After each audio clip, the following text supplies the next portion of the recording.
Umewahi kujiuliza ni kwa nini ni vigumu sana kusamehe? Ingawa tunajua tunapaswa kusamehe, lakini bado inatuia ugumu kusamehe.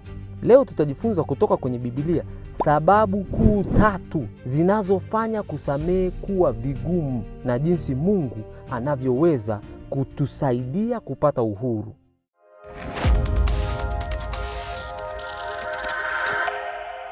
Sababu ya kwanza ni ukubwa wa maumivu. Hebu tuwe wa kweli, si majeraha yote yanayofanana.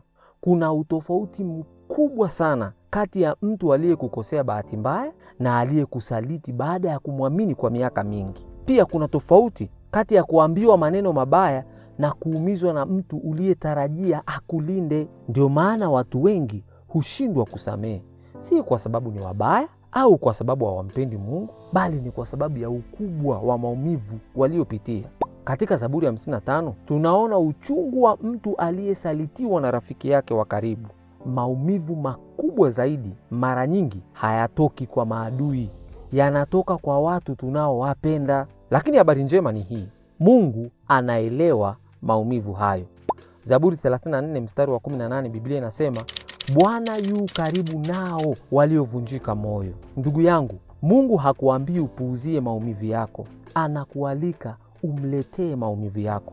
Yesu anasema hivi, nitwike mimi fadhaa zako, au hayo maumivu yako. Jambo la kufanya hapa, hebu umwambie Mungu ukweli kuhusu maumivu unayopitia, kuhusu uchungu unaojisikia juu ya kosa ulilofanyiwa. Na uponyaji huanza pale ambapo utakuwa mwaminifu na kujisalimisha kabisa mbele za Mungu.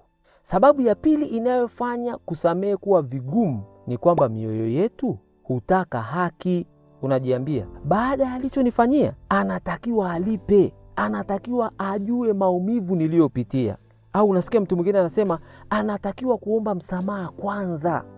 Hizo ni hisia ambazo tunazipitia kila siku. Tatizo ni kwamba tunapoanza kushikilia kisasi, tunakuwa wafungwa wa maumivu yetu wenyewe.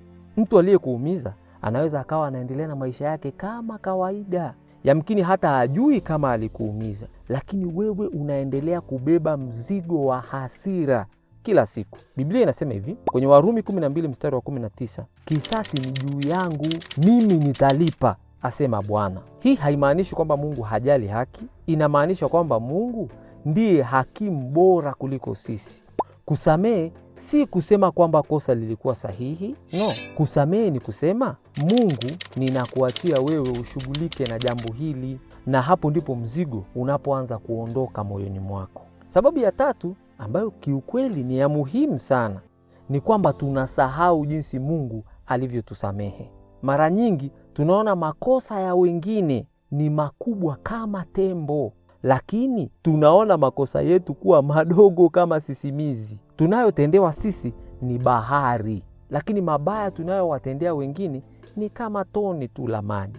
Yesu alitoa mfano huu kwenye Mathayo mlango wa 18 kuanzia mstari wa 23 mpaka 35, wa mtumwa aliyedaiwa talanta 10,000 na bwana wake. Kwa hiyo huyu bwana akaamuru huyu mtumwa akamatwe, auzwe yeye na mke wake na watoto wake na kila alichonacho, ili kwamba ile fedha iweze kurudishwa. Yule mtumwa akalia, akaomba, nisamehe bwana wangu, naomba muda, nitailipa. Sasa yule bwana kwa hekima yake tu akaangalia, akaona ngoja nimsamehe. Kwa hiyo akamhurumia, akamfutia ile deni yote. Sasa baada ya yule mtumwa kutoka pale amesamehewa lile deni kubwa vile la talanta 10,000, kutoka nje akakutana na mtu ambaye alikuwa anamdai dinari 100. Sasa nimekuwekea uwiano kati ya dinari 100 na talanta 10,000 hapo kwenye screen, uone utofauti wake ulikuwaje. Sasa baada ya kukutana na yule bwana akamkamata, nataka dinari 100 yangu.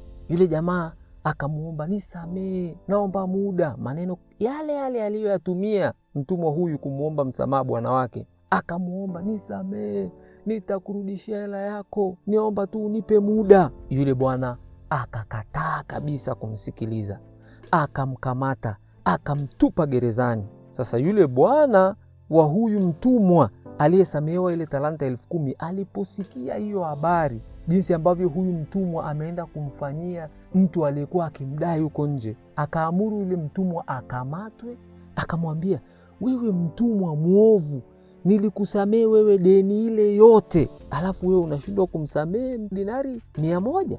Basi yule bwana akakasirika sana, akampeleka gerezani huko, akateswa, akapigwa mpaka alipe ile deni yote. Yesu alikuwa anafundisha nini hapa? Alikuwa anafundisha kwamba deni ambalo Mungu ametusamehe ni kubwa mno kuliko makosa yote ambayo watu wengine wametutendea. Tunapokumbuka neema tuliyopewa, tunapata nguvu ya kutoa neema kwa wengine. Biblia inasema hivi kwenye Waefeso mlango wa 4 mstari wa 32, msameheane ninyi kwa ninyi kama na Mungu katika Kristo alivyowasamehe ninyi. Labda leo kuna mtu amekuumiza, yamkini ni rafiki au ndugu, pengine ni mzazi au mtu ambaye hukumtarajia kabisa, na kila unapomkumbuka moyo wako unaumia. Kumbuka mambo haya matatu: maumivu yako ni halisi, lakini Mungu anaweza kuyaponya. Jambo la pili, kisasi ni cha Mungu, si cha kwako. Lakini jambo la tatu, Mungu amekusamehe zaidi ya unavyofikiria. Mpaka wakati mwingine, amani iwe nawe.